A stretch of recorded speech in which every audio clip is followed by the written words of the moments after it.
Under the blazing fire in the dead of night, Melissa and Gary Cole's home was reduced to ashes. As firefighters rushed to the scene, they weren't just battling fierce flames, they were facing a chilling mystery. Was this a tragic accident or a crime concealed beneath the fire's fury? For 11 years, Gary had promised Melissa a better life, a refuge from the wounds of her past. But was their marriage truly a safe harbor, or were there cracks beneath the surface, waiting to shatter? As the embers cooled, only one question remained. What really ignited the destruction, a faulty heater or a deadly secret? Under the silent night sky of McNairy County, Tennessee, on November 3, 2009, a 911 call pierced the calm at 1:00 a.m., shattering the peace of the neighborhood. A panicked neighbor reported a fire at the home of Gary and Melissa Cole. "We woke up to the smell of smoke," the caller said. "My husband stepped out onto the back porch and saw their house engulfed in flames." Firefighters raced to the scene, red lights flashing against the billowing smoke. Onlookers held their breath, fearing for the lives of Melissa, Gary, and their 9-year-old son. If they were still inside, their chances of survival were grim. When the flames finally died down, all that remained of the house was a charred ruin. As firefighters sifted through the smoldering wreckage, they made a grim discovery, a burned body on what was left of the living room couch. It was a man. But if that was Gary Cole, where was Melissa? And had their 9-year-old son vanished with the fire? Melissa Broadwater, known as Missy to her family, grew up in Knoxville, Tennessee, with a childhood marred by trauma. From an early age, she endured abuse at the hands of her father. After her parents' divorce, she and her mother moved to Nashville, seeking a fresh start. But that hope was short-lived when her mother, Kay, remarried a man just as cruel. That marriage also ended in violence, leaving Melissa with deep emotional scars. These wounds shaped her into a rebellious teenager. At 17, she met James Bear, a 24-year-old electrician. Despite her mother's disapproval, she ran away with James and married him in 1987. When she became pregnant with their first child, Melissa felt happier than ever.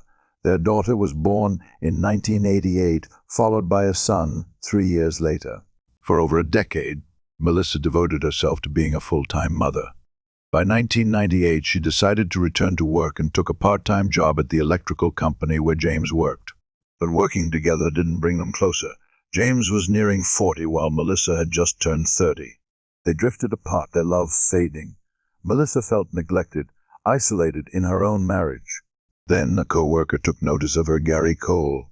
Unlike James, Gary was carefree, funny, and had a way of making Melissa feel special. What started as harmless jokes soon spiraled into a full-blown affair. Things became even more complicated when Melissa discovered she was pregnant with Gary's child. And this was only the beginning of a tragedy no one could have predicted. What shocked everyone the most wasn't Melissa's affair, it was the decision she made afterward. Instead of leaving Gary to return to her family, she chose to walk away from everything. Melissa's family was stunned when they learned that the once devoted mother had abandoned her 2 children, an 8-year-old boy and an 11-year-old girl, to pursue a new life with another man. Shortly after giving birth to Gary's child in 1999, Melissa cut off all contact with everyone, including James and her children. She and Gary moved to rural McNairy County, starting a new chapter. But just months after their son was born, in the spring of 2000, Gary began to change. His family noticed the difference. He was no longer the carefree, light-hearted man he used to be. As he reached his 40s, he struggled with the physically demanding nature of construction work. Financial pressure weighed heavily on the couple, and the marriage they had once dreamed of was no longer a fairy tale. After years of silence, Melissa unexpectedly reached out to her family. When she returned to Nashville with her youngest son, she was a completely different person. Her mother was shocked by the change Missy, once bold and impulsive, was now timid and guarded, as if she were constantly afraid of something. Her eyes were empty, and whenever someone asked what had happened, she would evade the question with a simple, "I'm fine." No one knew exactly what had changed Melissa. Back at the burned house, as the sheriff's department began searching for her and her son, a terrifying truth started to emerge. They didn't know if the mother and child had been kidnapped or if they had fled. But as firefighters examined the ashes, they noticed something strange. The kitchen knives hadn't burned in the usual pattern. Instead of being scorched upward, they had burned downward, an unusual sign that suggested the fire hadn't started naturally. And if the fire wasn't an accident, what had really happened to Melissa Cole? McNairy County, Tennessee, November 3, 2009, around 1:30 a.m. The blaring red lights of fire trucks sliced through the darkness as firefighters rushed to the scene. Melissa and Gary Cole's house was engulfed in flames, the inferno raging too fiercely for any hope of survival. As the fire was finally brought under control, the firefighters began searching through the wreckage. A small crowd of friends and family gathered outside, anxiously waiting for news. Then, a devastating discovery: a charred body, seemingly that of an adult male, possibly Gary Cole. But Melissa and her son were nowhere to be found. People desperately tried calling Melissa's phone, but there was no answer. Meanwhile, authorities carefully collected what remained of the body, placing it in a black bag and sending it off for forensic examination. The remains were so badly burned that identification was nearly impossible. But the biggest question now was, where were Melissa and her son? Once the body was removed, the scene was turned over to the arson investigation team from the McNairy County Fire Marshal's office. Their job was difficult, dangerous, and time-consuming. A trained arson detection dog was also brought in to assist. But before the investigation could even begin, one of the experts noticed something crucial. With their experienced eye, they spotted an anomaly in the kitchen. The burn patterns didn't rise as they normally would. Instead, the fire had spread downward onto the floor, suggesting that a flammable liquid had been poured before the fire was set. Whether it was kerosene, gasoline, or some other accelerant, one thing was certain: this fire was no accident. The flames had started in the kitchen, but who had set them? And more importantly, where were Melissa and her son? While the arson investigation team continued working at the scene, the family was desperately trying to contact Melissa. Every call went unanswered until a few hours later, when Gary's brother checked his voicemail and discovered a message from her. "Has anyone seen Gary?" Melissa's voice in the message showed no sign that she was aware of what had happened. She didn't mention the fire, nor did she sound panicked or distraught. It was as if she had no idea about the tragedy that had occurred. Gary's brother immediately called her back, and this time Melissa answered. When he told her that their house had burned down and that Gary had died in the fire, she seemed shocked. He urged her to contact the sheriff immediately. That afternoon, Melissa arrived at the investigation office. Just hours after being informed that her husband had died in a devastating fire, she appeared dazed, but something seemed off. She told the police that Gary wasn't even supposed to be home at the time. According to Melissa, her husband had left town for a job interview in Memphis and had told her he would be gone for 2 to 3 days. She also explained that she had taken their son to Nashville to visit family, which was where she was when she received the call from Gary's brother. But if Gary was in Memphis, how could he have died in a fire at their home? When investigators spoke with Gary's family, they were equally confused. Melissa insisted. "Gary never goes anywhere without telling me first, and he certainly wouldn't leave town without informing his mother." So, had Gary actually left, or was he hiding something? And if he wasn't the one who started the fire, then who did? At the West Tennessee Regional Forensic Center, the autopsy results confirmed that the body recovered from the ashes was indeed Gary Cole. But what shocked investigators even more was the cause of death. Gary had not died in the fire. He had been shot. A single 9mm bullet was found lodged in the back of his head, a fatal execution-style shot. Police quickly ruled out the possibility of suicide. Someone had stood behind Gary and pulled the trigger. By the afternoon of November 4, more than 24 hours after the devastating fire, dental records finally confirmed the victim's identity. But now, this case was no longer just about a tragic house fire. It was murder. The fire had destroyed nearly the entire crime scene, making it difficult for investigators to find clues. But one thing was clear: Melissa and her son were not present when the fire broke out. This immediately put them at the top of the list of people to investigate. Gary's family told police that the couple had been struggling financially. Their debts had been piling up for the past 3 years, and the situation had only gotten worse. However, one surprising detail made investigators hesitate to suspect Melissa. If Melissa truly wanted to be free of Gary, she didn't need to kill him. On August 10, just 3 months before the murder, Gary had filed for divorce. If Melissa wanted out of the marriage, all she had to do was wait. So why was Gary murdered? And more importantly, who pulled the trigger? Just like when she left her first husband, Melissa seemed ready to walk away from her son with Gary. She did not fight for custody. In fact, she agreed to give Gary full parental rights. What was even more unusual was how peaceful their separation appeared to be. Melissa continued living in the house, sleeping in the back bedroom, while the divorce process was being finalized. But then something changed. Melissa began regretting giving up custody. That's when McNairy County authorities started asking more questions, especially about the timing of the divorce. November 5. The McNairy County Sheriff summoned Melissa for further questioning, this time asking her to bring her son with her. At the station, investigators separated the two, placing them in separate interrogation rooms. While Melissa waited, detectives focused on questioning her 9-year-old son.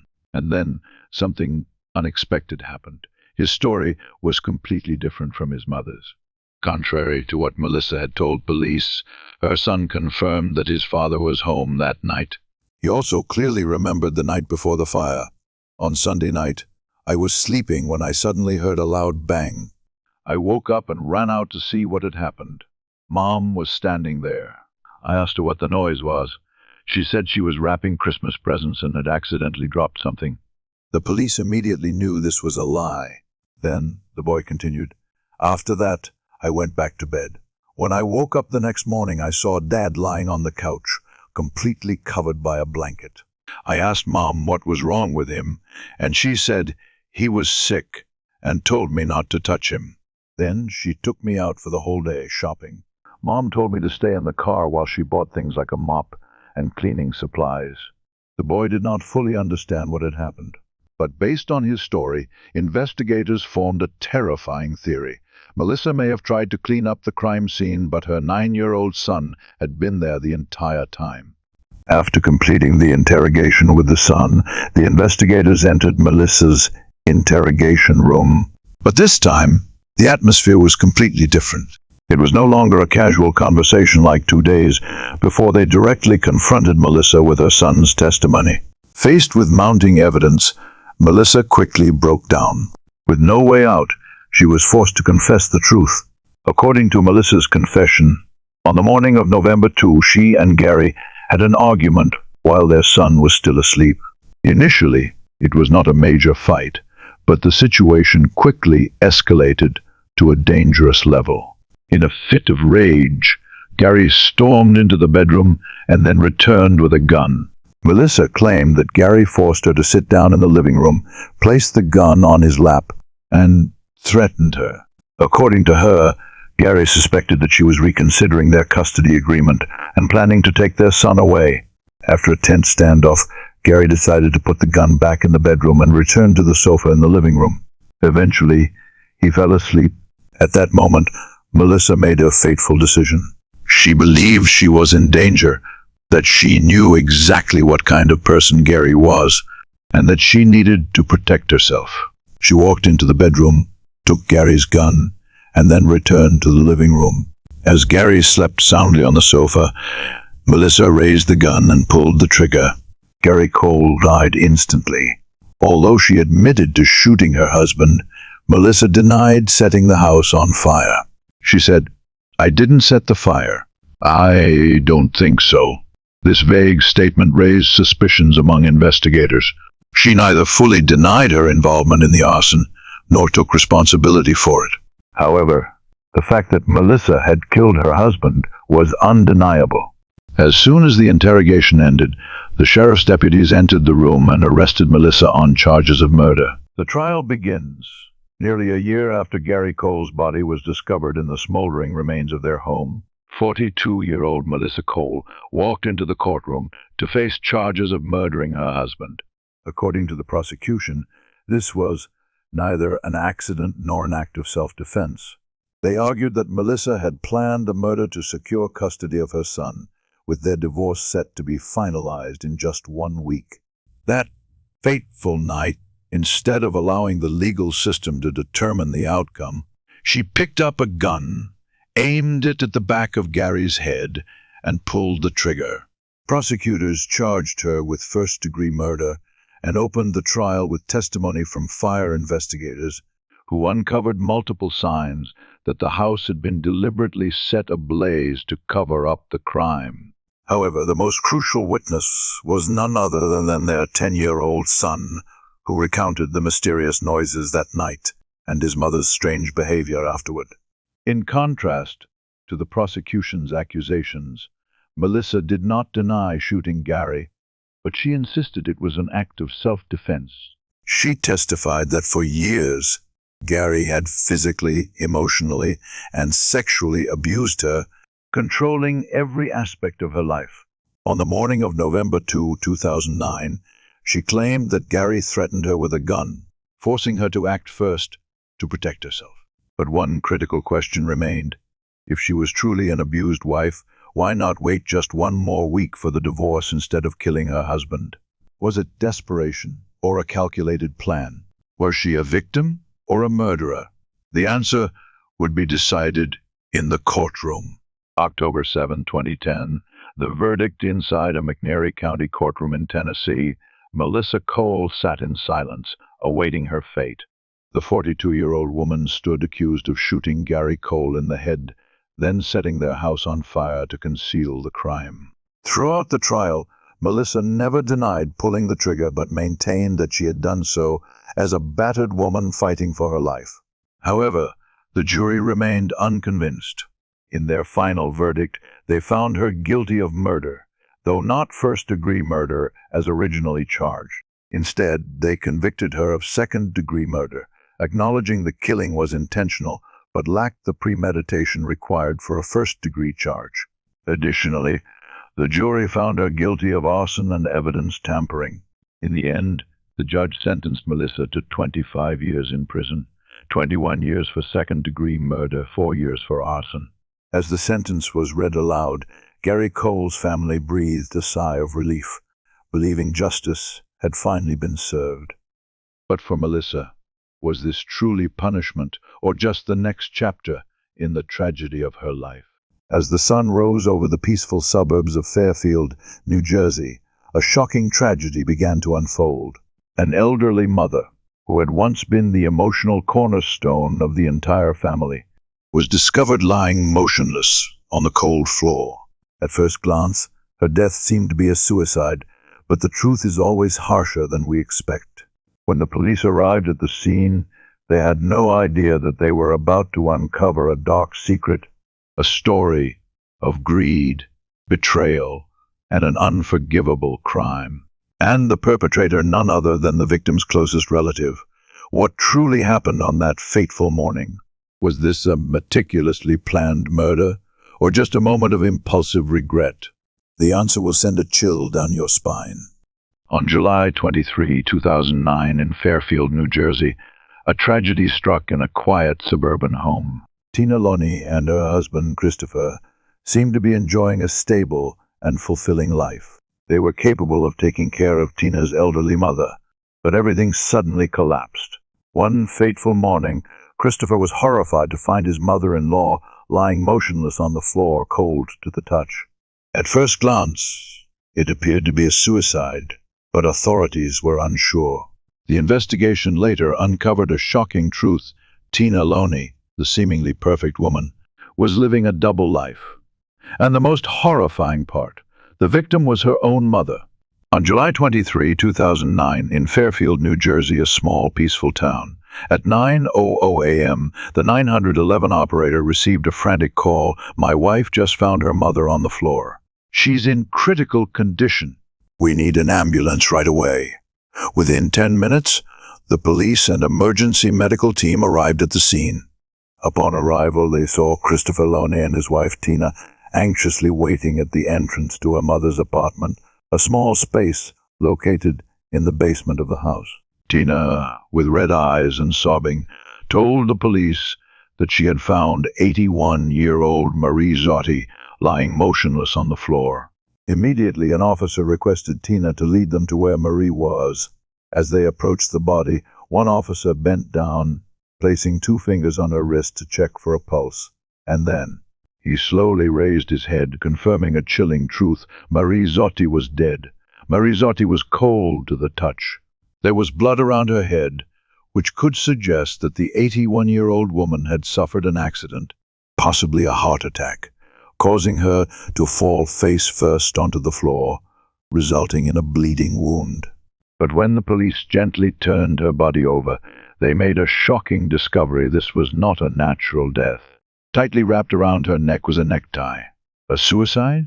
Impossible, at least according to Tina. She shakily handed the police a piece of paper that she claimed to have found near the body. It contained only one line: "Tell the kids I love them." In the following days, investigators would face more questions than answers. And when the truth was finally revealed, it would lead them to a terrifying conclusion about Marie Zotti's death, one no one could have anticipated. Tina Zampi was born in 1967 and grew up in New Jersey in a family with a legal background. Her father was a police officer. Her mother, Marie Zotti, was a devout woman who devoted her life to her family, husband, children, and the church. In 1992, Tina married Christopher Loney, and not long after, the young couple moved to Fairfield, settling in a peaceful, affluent neighborhood. By 1995, their life had become stable enough that they decided to invite Tina's widowed mother, Marie, to live with them. The small apartment downstairs was the perfect place for her to be closer to her grandchildren. A year later, Tina and Chris welcomed their first child, a son, and 2 years after that, they had a daughter. The children were very close to their grandmother, calling her Nana, and Marie always showered them with love. Not only that, but she played an important role in Tina's life, a relationship that seemed incredibly close and perfect. After years of nurturing, their family decided to take a long-awaited vacation along with friends from the neighborhood to Outer Banks. On July 22, 2009, Tina happily made the final payment for the trip, but they would never set foot in Outer Banks that summer. Less than 24 hours later, Christopher called the police to report a shocking piece of news. "My wife just found her mother, dead." At first, it seemed like a suicide, but as investigators got involved, they began uncovering a dark secret, one that could completely shatter the image of this seemingly perfect family. On the morning of July 23, 2009, Tina Loney, 41 years old, called her husband Christopher in a state of panic. Her voice was trembling as she announced, "My mom, she's committed suicide." Hearing this, Christopher rushed out of work and drove home to Fairfield, New Jersey. When he arrived, he found his mother-in-law, Marie Zotti, 81 years old, lying motionless on the floor of the basement apartment. The sight left him stunned. "This can't be." He immediately called 911 and urgently requested an ambulance. But when the police arrived at the scene, things started to get strange. Tina insisted that it was a suicide, and even handed over a suicide note which she said she found near her mother's body. But what puzzled the police was the manner in which Marie died. A men's tie was tightly wrapped around her neck. There were no signs of hanging or external force. This does not fit the profile of a typical suicide. If Marie had truly taken her own life, why were there no signs of hanging? The police began to suspect that this was a murder. But who would want to kill an 81-year-old woman? A robbery? Impossible. As they searched the scene, they noticed no signs of forced entry. The front door wasn't broken, the lock was intact, and nothing was missing. So, if this wasn't a robbery, what was the real motive behind the killing? In hopes of finding a clue, the police focused on the only lead they had, Tina and Christopher Loney. Immediately, the couple was called into the Fairfield Police Department for questioning. In the interrogation video, Tina tried to stay calm as she recounted what happened. I walked around the house, looked through the window, and I saw my mom lying face down on the floor. At that point, I thought she might have fallen off the chair or something. I panicked. I ran around the house, found an unlocked window, and climbed in. When she entered her mother's apartment, Tina found that her mother had a broken hip. But what was even more shocking was the tie wrapped around her neck. At that moment, instead of calling 911 immediately, Tina called her husband first, which made the police suspicious. Why would she do that? Tina explained in a confusing manner. I think when a loved one passes, you should notify the family first. But when asked about her mother's supposed suicide, Tina couldn't provide a clear answer. She only recalled a strange conversation they had a few weeks before. My mom told the kids, "You don't need me. You won't remember me." The words seemed to have a negative implication, but it wasn't enough to conclude that Marie had wanted to take her own life. Then the police asked an important question. The tie wrapped around her mother's neck. Whose was it? Tina hesitated for a moment before answering. It's my husband's. A shock. Why would an 81-year-old woman commit suicide with her son-in-law's tie? This raised further suspicions that there was something suspicious about the death of Marie Zotti. The case slowly unfolds. The mystery of the tie. Could Christopher be involved in his mother-in-law's death? When the police interrogated Christopher, his testimony completely matched what Tina had said. He confirmed, I don't know what happened before my wife called.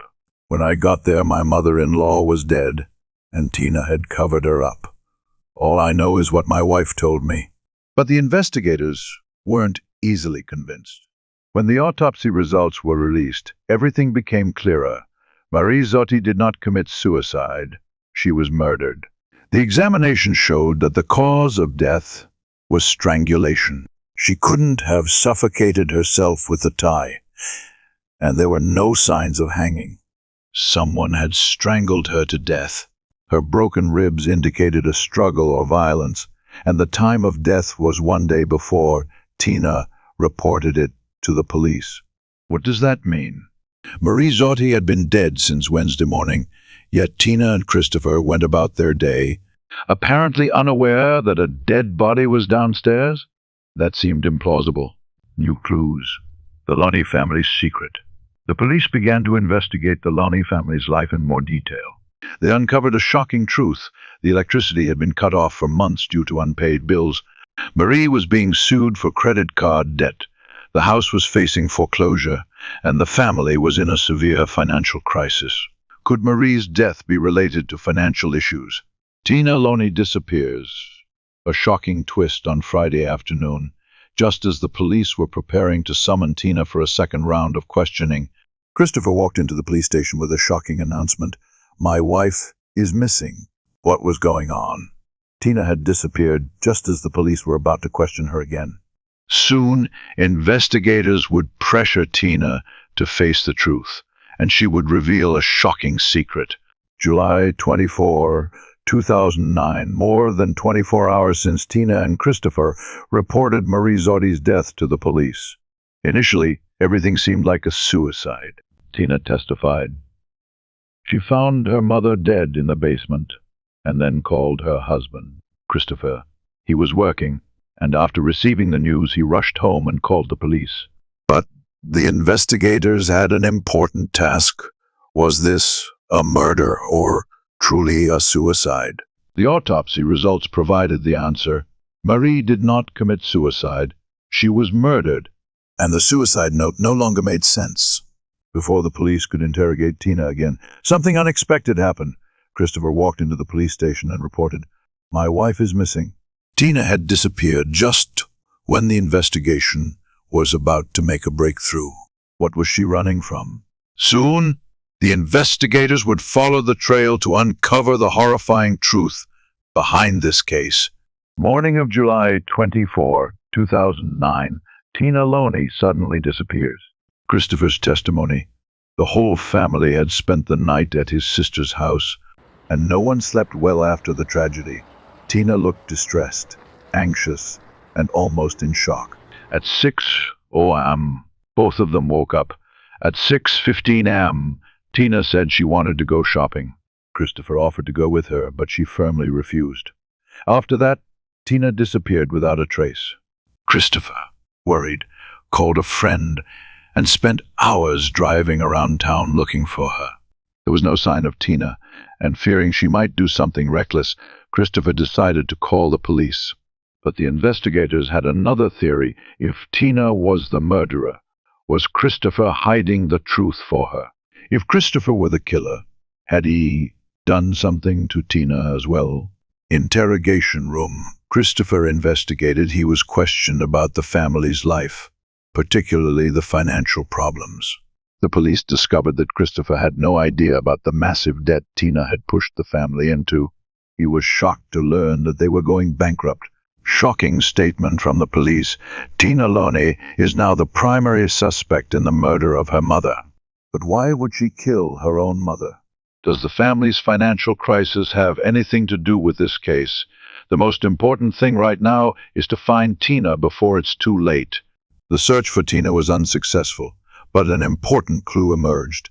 Where did Tina go after she disappeared? She walked to a store, then took a bus to Atlantic City. But instead of mourning her mother's death, Tina took a shocking action. Less than 24 hours after her mother's murder, Tina appeared at the Trump Marina Casino.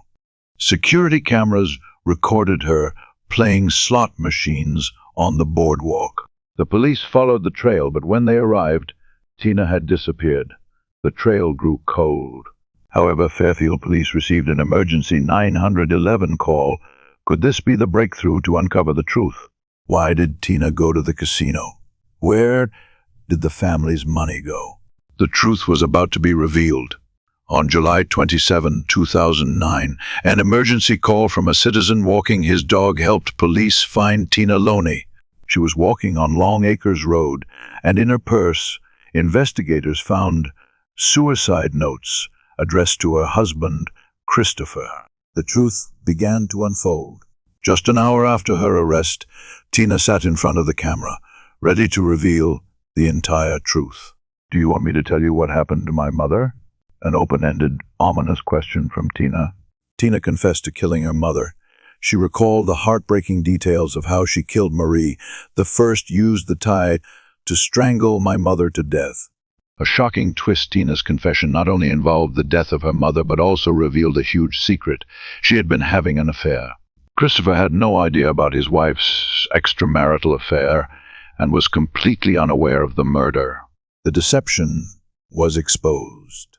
Tina admitted everything, and when the confession ended, she was arrested for murder.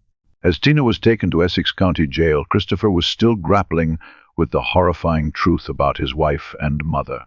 The price of betrayal and crime. Could Christopher overcome this shock? On May 7, 2013, Tina Loney, 45, was led into the courtroom in New Jersey to face the unimaginable crime, the brutal murder of her elderly mother, Marie Zappi, 81. Although she had confessed to the crime from the start, Tina later retracted her confession and stated that she had been in a state of confusion when making the statement. Investigators uncovered key details about Tina's motive. According to the prosecution, Tina killed her mother for money. Part of the reason for this was to continue her gambling behavior, which Marie could not accept.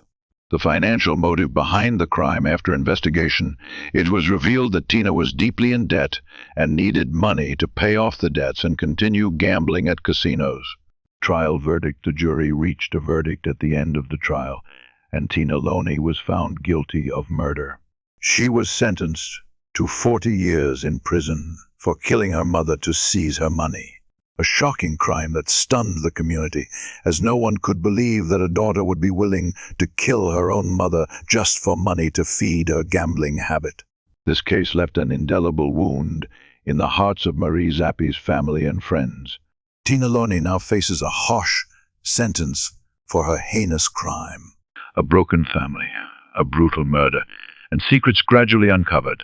Laurie Cohn and her daughter Jackie were never truly close. But when tragedy struck Laurie's husband and Jackie's father, Jack Cohn was murdered in his own home, everything changed. Jack was beaten to death in a violent break-in, leaving the two women in shock and grief.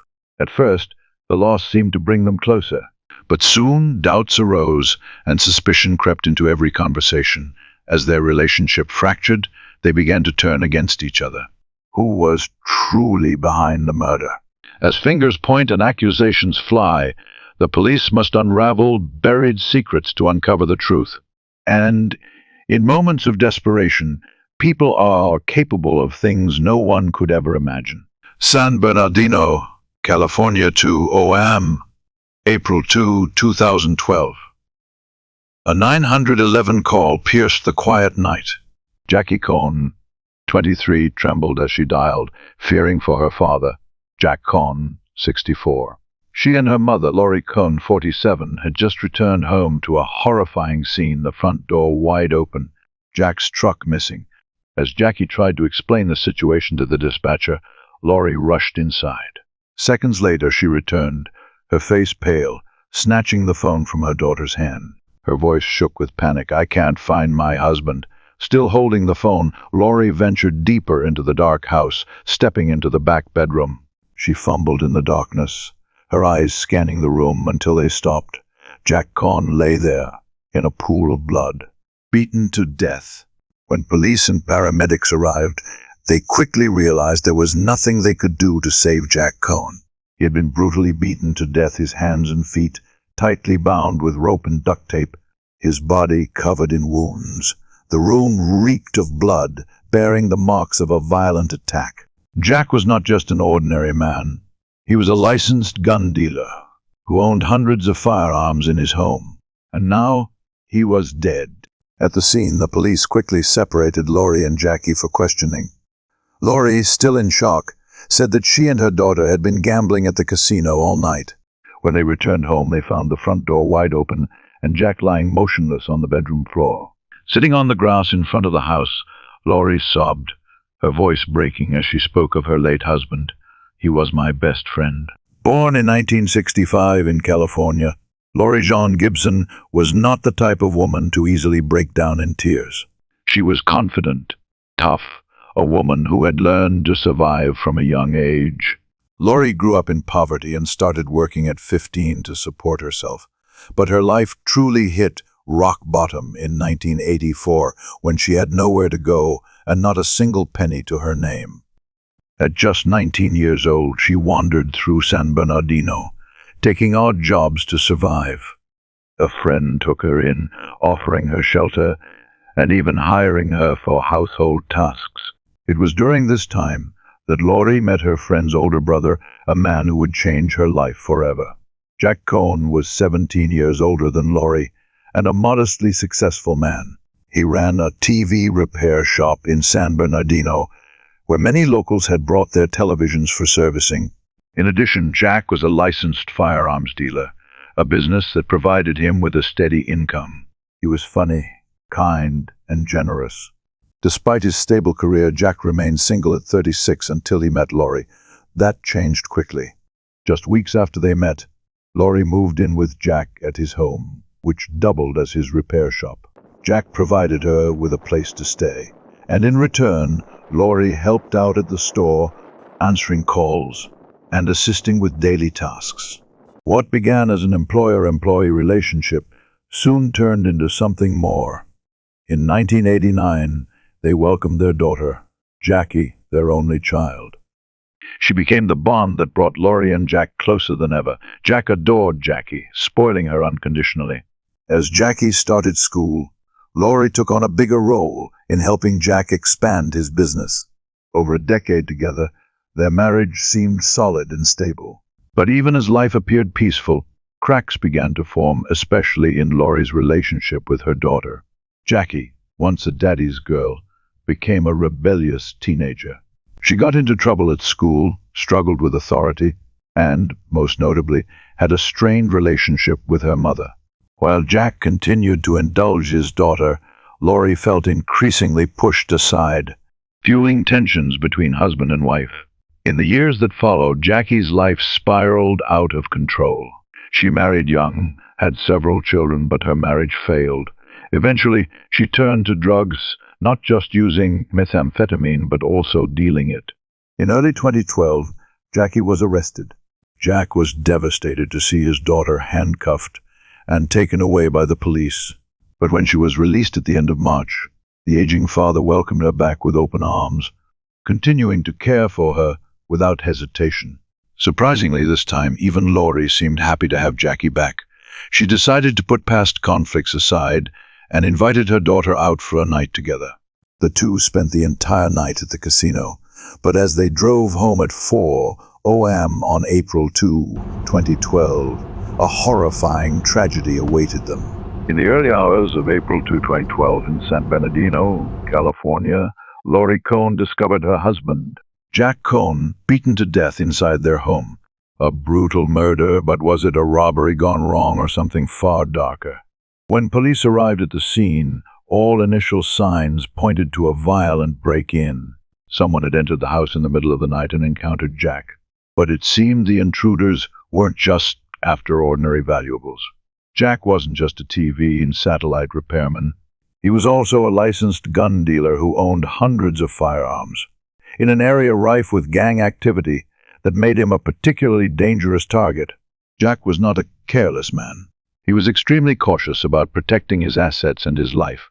All his firearms were stored in a specially locked room, secured behind a heavy-duty safe door. He had even installed a surveillance camera system, turning his home into a true fortress. But on the night of the murder, none of these security measures mattered. The killers cleaned out the gunroom, stole Jack's truck to transport their loot, and even took the DVR containing footage from the surveillance cameras. And yet, there was something strange. The intruders hadn't touched the store's safe, which contained $9,000 in cash. Evidence at the scene suggested Jack had been awakened in the middle of the night. When found, he was still wearing his pajamas. His hands and feet were bound with rope, and his neck had been restrained. It appeared that the attackers had tortured him, trying to force him to open the safe. When he refused to cooperate, they beat him to death. At the crime scene, Laurie and her daughter Jackie seemed completely devastated by Jack's tragic death. They cried, appeared in shock, and struggled to process what had happened. But as the police looked closer, something didn't add up. How had the intruders so easily bypassed Jack's security system? How could a heavily secured home be broken into with no signs of forced entry or significant struggle? Police quickly began to suspect that this wasn't just a random burglary. It might have been an inside job. It didn't take long for them to identify a possible accomplice. The first name on their list of suspects was Jackie.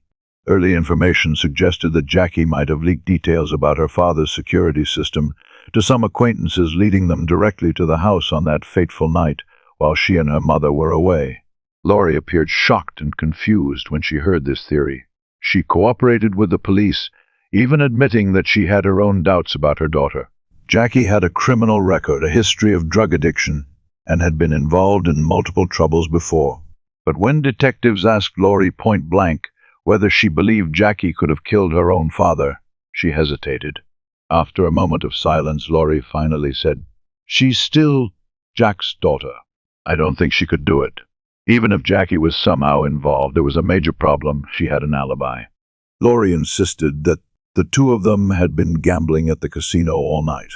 This complicated the case for the police. They decided to review surveillance footage from the casino to verify Laurie's story. And the footage confirmed it. Laurie and Jackie had indeed been at the casino, gambling throughout the night. But then Jackie revealed a shocking secret about her mother. Jackie sat there, tears streaming down her face, as she told the police the truth about her parents' marriage, a truth she had long chosen to ignore. My mother had a gambling problem. When she lost too much, she started pawning my dad's stuff, then selling it outright. But that wasn't the worst part. She was addicted to meth too, Jackie choked out. The police were stunned by this revelation. From the beginning of the case, Laurie had appeared as a grieving wife, shattered by her husband's death.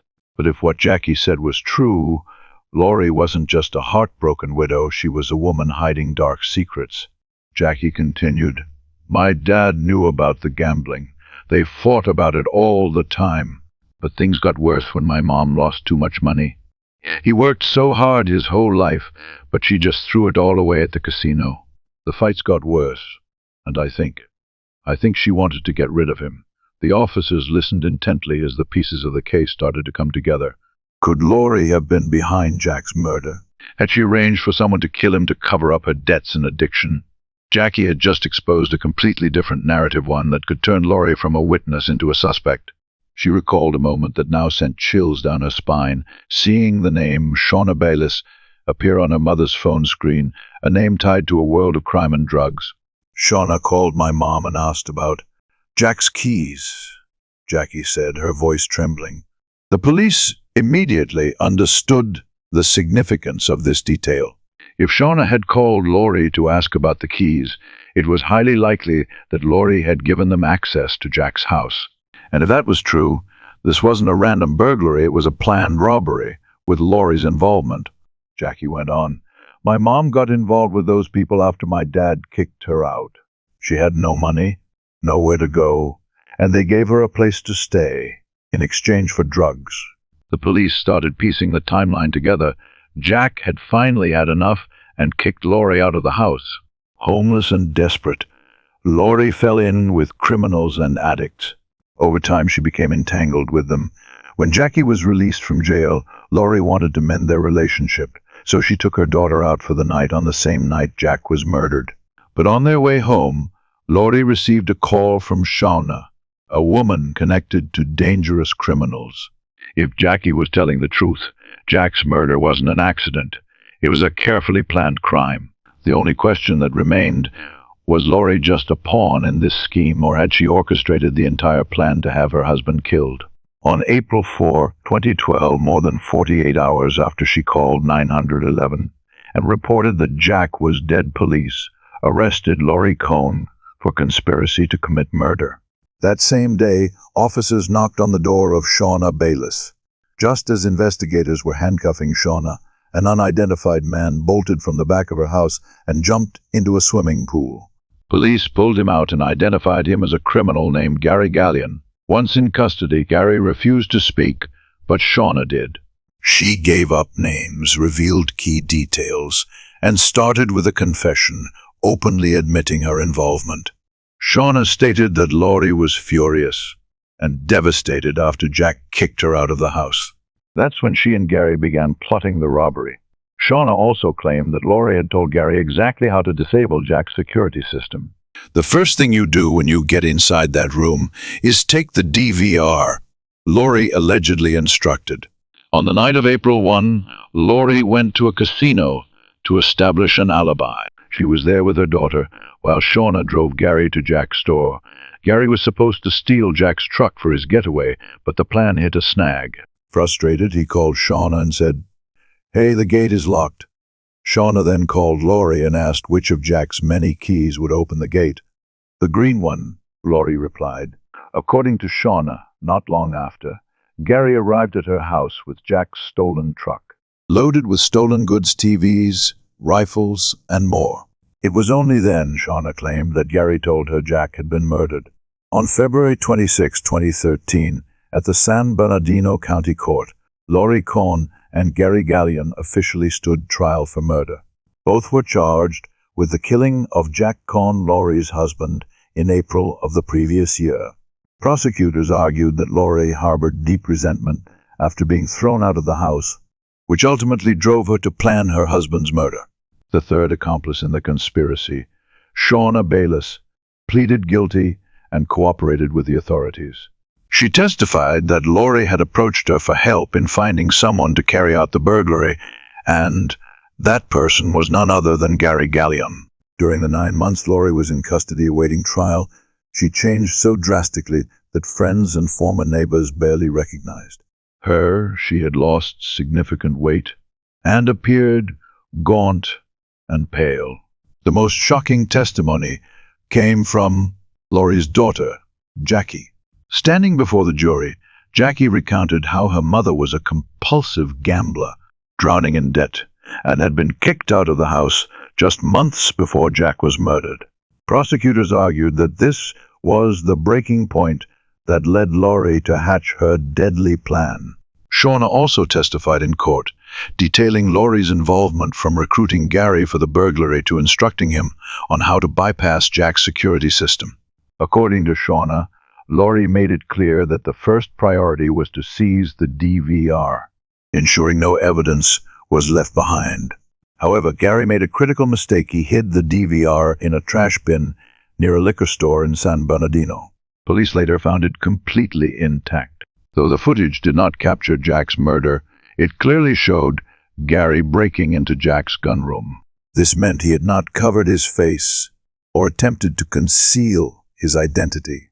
And if there were still any doubts about Laurie's motive, another witness stepped forward, Charles Duke. Charles testified that months before Jack's murder, Laurie had directly approached him with a murder-for-hire proposal, offering several $1,000s. His testimony was the final puzzle piece, completing the picture of a meticulously planned crime, not just a random burglary gone wrong. As the trial reached its decisive phase, Gary Gallion stood up, hoping to turn the tide in his favor. He desperately tried to deny all accusations, insisting that he had no involvement in the crime. However, prosecutors swiftly dismantled his lies. They presented a series of undeniable evidence from Shauna Bale's testimony and the recovered DVR footage to Charles Duke's incriminating statement. Everything pointed to the same conclusion. Gary was the one who carried out the break-in and murdered Jack Cohn, all according to Laurie's plan. After hours of intense deliberation, the jury finally reached a verdict. They declared that Laurie Cohn had hired Gary Gallion not just to rob, but to kill her husband, all to fund her insatiable gambling addiction. Given the ruthless nature of their crimes, the harshest sentence was handed down: life imprisonment without the possibility of parole. Laurie Cohn and Gary Gallion would never walk free again. As the courtroom doors closed, the case that had shocked many came to an end. But in its place, a permanent sentence was sealed, one that ensured those who had killed out of greed would never see the outside world again. I can't generate an image right now, but could you describe the scene in more detail? For example, the surroundings, the girl's emotions, or the dominant colors in the picture. This will help me prepare a better description when I can create images again. The trial of Ana Trujillo. With all the evidence against her, investigators officially charged Ana Trujillo with murder. On March 31, 2014, she walked into a packed courtroom in Houston's Harris County Courthouse. The case had become a media sensation. Headlines labeled her as a 45-year-old massage therapist accused of brutally murdering her 59-year-old scientist boyfriend. The public was captivated by the shocking details. During the trial, both sides fought fiercely to prove their case. The defense argued that Ana acted in self-defense, that Stefan had attacked her, and she did what she had to do to survive. The prosecution, however, completely disagreed. They painted Ana as a violent and aggressive woman who had mercilessly beaten her partner to death. In the courtroom, prosecutors made their final plea. Ana Trujillo savagely murdered her lover. Nothing stopped her from doing it. Nothing will stop her from doing it again. She deserves a life sentence. Put her away forever. Then came the moment of truth. Ana waited anxiously as the jury deliberated. Finally, the verdict was announced. Guilty. The verdict: a life sentence. Ana Trujillo was found guilty of murder. The jury rejected her self-defense claim, concluding that she had intentionally killed Stefan Anderson. But the most shocking moment came after the verdict. Instead of breaking down or showing remorse, Ana stood up defiantly and declared, "I do not regret what I did." She showed no fear, no remorse, no concern, only cold defiance. The judge and jury had seen enough. Ana Trujillo was sentenced to life in prison for the trial of Ana Trujillo. With all the evidence against her, investigators officially charged Ana Trujillo with murder. On March 31, 2014, she walked into a packed courtroom in Houston's Harris County Courthouse. The case had become a media sensation. Headlines labeled her as a 45-year-old massage therapist accused of brutally murdering her 59-year-old scientist boyfriend. The public was captivated by the shocking details. During the trial, both sides fought fiercely to prove their case.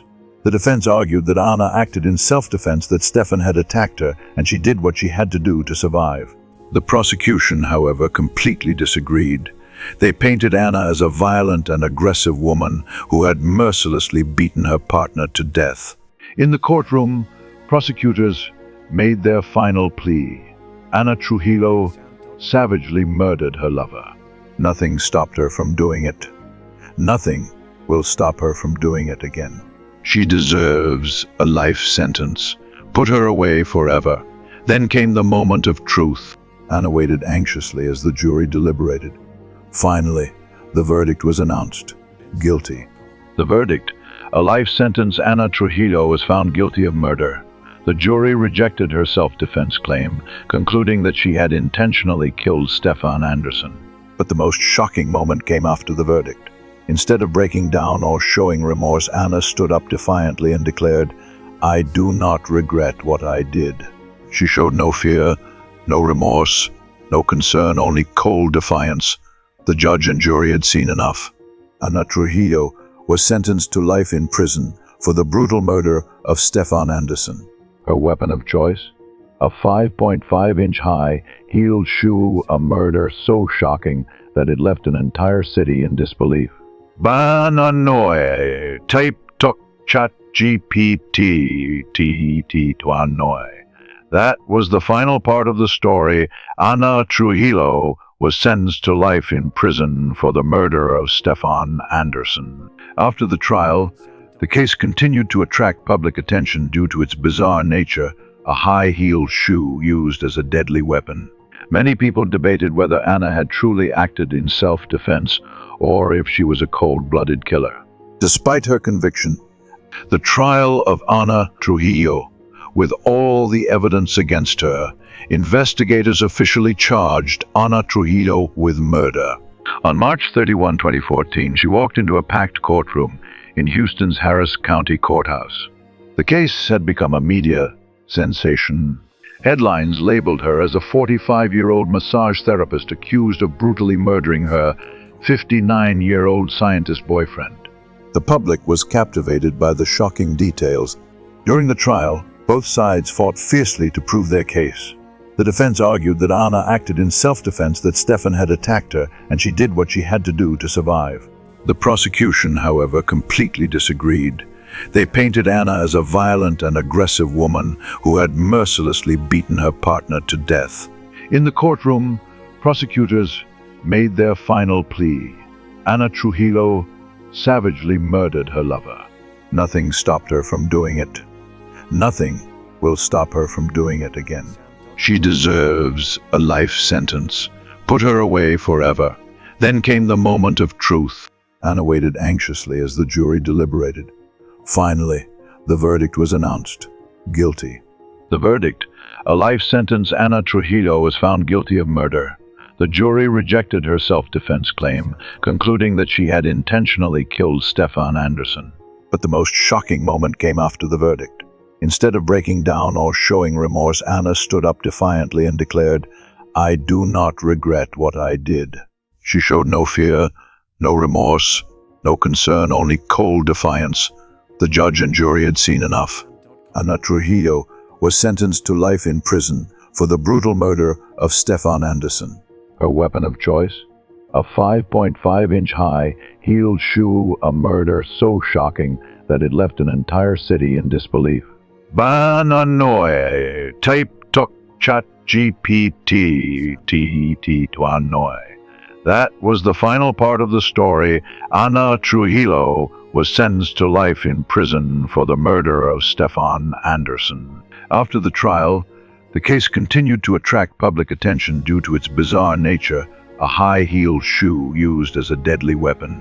Many people debated whether Anna had truly acted in self-defense or if she was a cold-blooded killer. Despite the trial of Ana Trujillo, with all the evidence against her, investigators officially charged Ana Trujillo with murder. On March 31, 2014, she walked into a packed courtroom in Houston's Harris County Courthouse. The case had become a media sensation. Headlines labeled her as a 45-year-old massage therapist accused of brutally murdering her 59-year-old scientist boyfriend. The public was captivated by the shocking details. During the trial, both sides fought fiercely to prove their case. The defense argued that Anna acted in self-defense, that Stefan had attacked her, and she did what she had to do to survive. The prosecution, however, completely disagreed. They painted Anna as a violent and aggressive woman who had mercilessly beaten her partner to death. In the courtroom, prosecutors made their final plea. Ana Trujillo savagely murdered her lover. Nothing stopped her from doing it.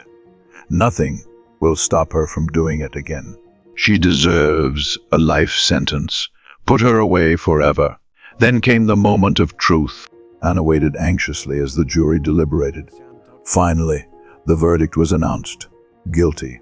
The verdict: a life sentence. Ana Trujillo was found guilty of murder. The jury rejected her self-defense claim, concluding that she had intentionally killed Stefan Anderson. But the most shocking moment came after the verdict.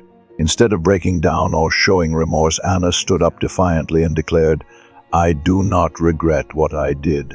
She showed no fear, no remorse, no concern, only cold defiance.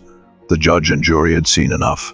Ana Trujillo was sentenced to life in prison for the brutal murder of Stefan Anderson. Her weapon of choice? A 5.5-inch high, heeled shoe, a murder so shocking that it left an entire city in disbelief. Bananoy, type tok chat GPT tuanoy. That was the final part of the story. Ana Trujillo was sentenced to life in prison for the murder of Stefan Anderson. After the trial, the case continued to attract public attention due to its bizarre nature, a high-heeled shoe used as a deadly weapon. Many people debated whether Anna had truly acted in self-defense or if she was a cold-blooded killer. The trial of Ana Trujillo, with all the evidence against her, investigators officially charged Ana Trujillo with murder. On March 31, 2014, she walked into a packed courtroom in Houston's Harris County Courthouse. The case had become a media sensation. Headlines labeled her as a 45-year-old massage therapist accused of brutally murdering her 59-year-old scientist boyfriend. The public was captivated by the shocking details. During the trial, both sides fought fiercely to prove their case. The defense argued that Anna acted in self-defense, that Stefan had attacked her, and she did what she had to do to survive. The prosecution, however, completely disagreed. They painted Anna as a violent and aggressive woman who had mercilessly beaten her partner to death. In the courtroom, prosecutors made their final plea. Ana Trujillo savagely murdered her lover. Nothing stopped her from doing it. Nothing will stop her from doing it again. She deserves a life sentence. Put her away forever. Then came the moment of truth. Anna waited anxiously as the jury deliberated. Finally, the verdict was announced. Guilty. The verdict: a life sentence. Ana Trujillo was found guilty of murder. The jury rejected her self-defense claim, concluding that she had intentionally killed Stefan Anderson. But the most shocking moment came after the verdict. Instead of breaking down or showing remorse, Anna stood up defiantly and declared, "I do not regret what I did." She showed no fear, no remorse, no concern, only cold defiance. The judge and jury had seen enough.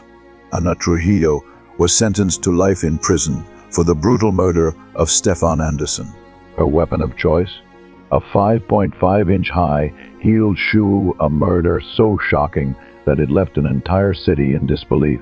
Final part of the story, Ana Trujillo was sentenced to life in prison for the murder of Stefan Anderson. After the trial, the case continued to attract public attention due to its bizarre nature, a high-heeled shoe used as a deadly weapon. Many people debated whether Anna had truly acted in self-defense or if she was a cold-blooded killer.